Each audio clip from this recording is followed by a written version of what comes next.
The Seahawks only have roughly $3.1 million in cap space left for 2024.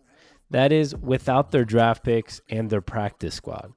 So yeah, that is an issue. Some people will be released, some money will be moved around, and something will be done to get that number from the negatives to the positives. So let's talk about it. These brothers my guys, know that they fly, know that they ride or die. I keep boys by my side, CJ Ike, now I gotta roll with ice. The Seattle Seahawks are in a very interesting place right now in terms of cap space. I thought it would be nice to talk about it, see what we can do, and SpotTrack has a manage roster feature where we can kind of see who are we going to cut, what can we move around, what could we restructure, and how are we going to get to the point where we actually get that number back to the positive. Now, there's a couple things to look. Right now, our estimated cap space as a whole is negative $5,031,000. But that's because it's considering every single contract right now, which is 61 active players, as you can see over here. 61 active players is what they're considering. Now, we're going to have to add some money to this already, which is going to be roughly $8 million, and then a few other $1 million, $8 million for the rookies, and roughly a few more $1 million for just some other moves they might make. As you can see, Corbin Smith here says a bunch of more notes coming on the Seahawks, but they said they're not done with the interior offensive line. Nick Harris will compete at center, while Jermaine Ankrum and Anthony Bradford will compete at guard, with more bodies expected to be added. So I'm going to add a couple $2 or $3 million because that's the reality of what it's going to be. And we're going to try to get that down to which the NFL roster is at 53 players on the active roster. But we're going to add the money for practice squad and all those things as well, which is why I'm going to make it $3-4 million extra.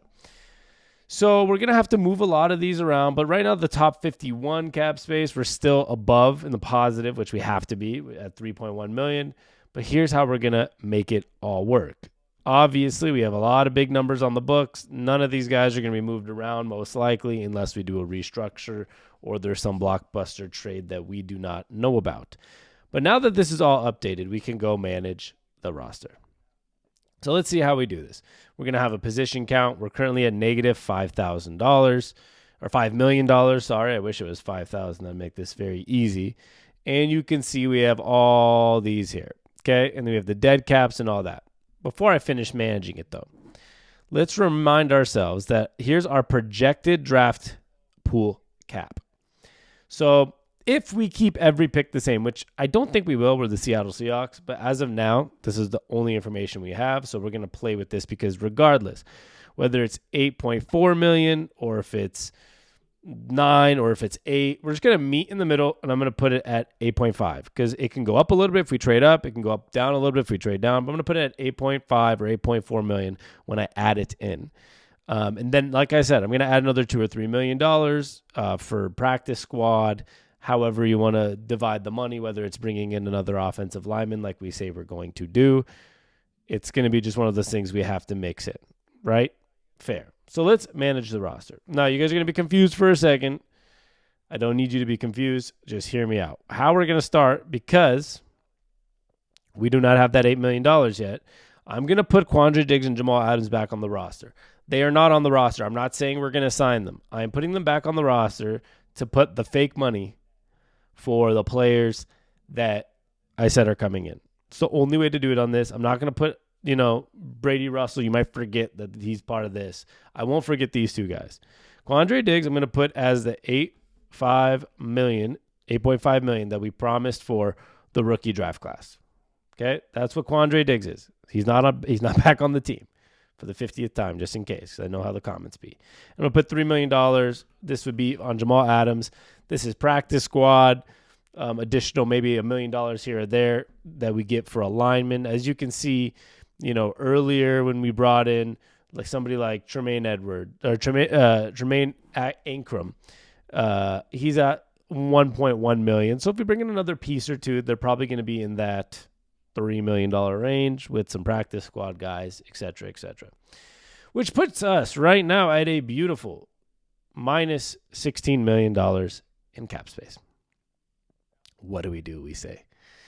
Now, I'm going to save some of these restructures for the end because obviously if you take somebody like Draymond Jones, who is at $18 million, and you hit him with a restructure, that saves us a lot of money. We go from minus 16 million in cap space to minus 11 million in cap space. But I'm going to save that to the end if need be.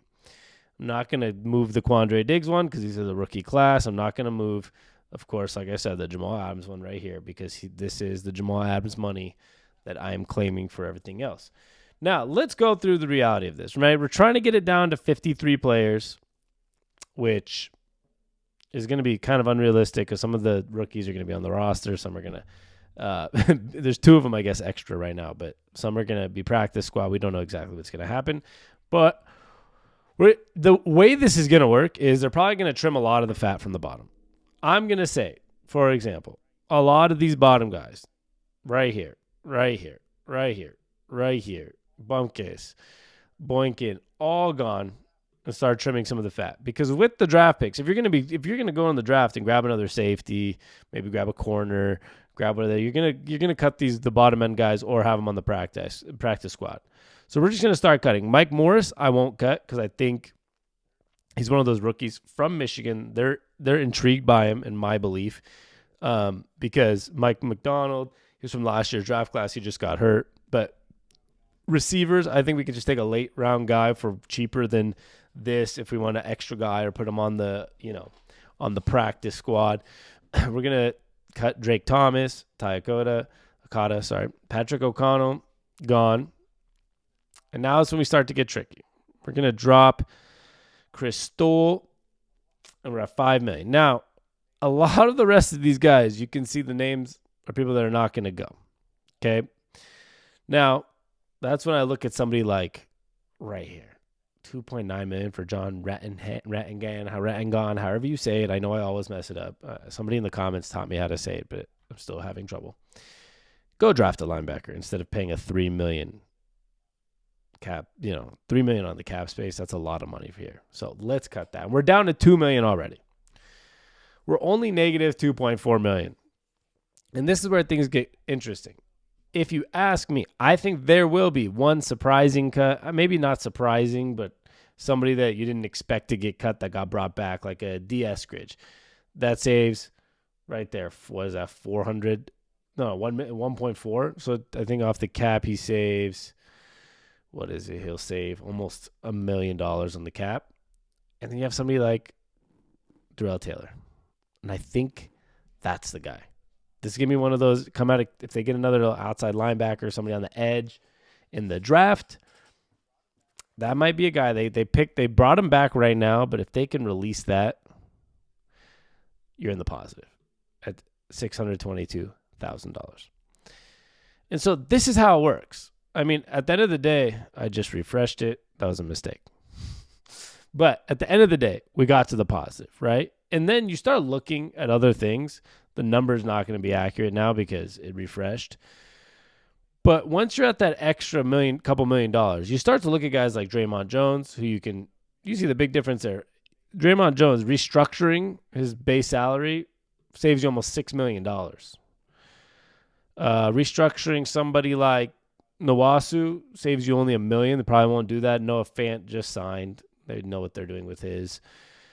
I don't know if DK Metcalf's even a candidate for that possibly, but he would save an entire $6 million if he restructures his base salary. Lockett already restructured. Now you can also restructure somebody to like the back end of to the next year on their deal, move the cap money, hoping the cap continues to go up the way it does. You can also look at kickers. Saves $2 million if you restructured Jason Myers. You look at Michael Dixon saves, what is it, $800,000. These are all possibilities, but to me, it's that Darrell Taylor move right there. Saves you $4 million. Even when I added the rookies, when I added the extra money, and then you start exiting out a lot of that bottom 10 guys who are not going to make the roster, maybe from here to here, and then you get somebody like Taylor and a couple other small pieces there that you might not want to work with. You fill them up in the draft. All of a sudden, you'll finally be back at the positive when it comes to cap space and be able to operate moving forward, because you also have to have some cap space potentially, in case something happens mid-season and you have to make some type of move, whether it's a filler for an injury, whatever it may be. And that's, as we said, with the offensive line, they said they're going to keep bulking it up or add some pieces to it. If you're going to do that, then you're going to have at least a little bit. You're not going to be sitting at negative $6 million in cap. You got to be somewhere in the positive. So I think that's going to be the big move potentially, is this release right here. And then obviously trimming a lot of these players at the back end of the roster. And then remember, this number is not accurate because I didn't add, you have to add that. Let's add back that Quandre Diggs. Let's put it at $10 million instead, because, and forget the Jamal Adams one for a second. You're still at a big negative number until you start chopping and chopping and chopping. I think Mike Morris stays, actually. I would literally have to sit here and chop everybody up to about here until about Jake Bobo, pretty much. And we're right about that positive number. We're still going to have to chop somebody eventually. So let's see what the real number would be. If I cut here at $3 million, this might even be a realistic way to look at it. If Taylor, and you're at $3 million in cap space, and you might have a couple million to work with some extra pieces. I think this is what's happening. This is how the cap space game works. Even though the number went up this year to whatever it was, 255 or 258 million, it's still hard to do because you need players in the NFL. But this is just a realistic look at where do the Seahawks stand in cap space and how can it possibly be managed. If you want to play with it, it's a really fun tool to see how do we manage the cap space. And I hope this is helpful for some people that are wondering, how's it done? And there it is. Please like and subscribe. I love y'all, and I'll be back as always another day.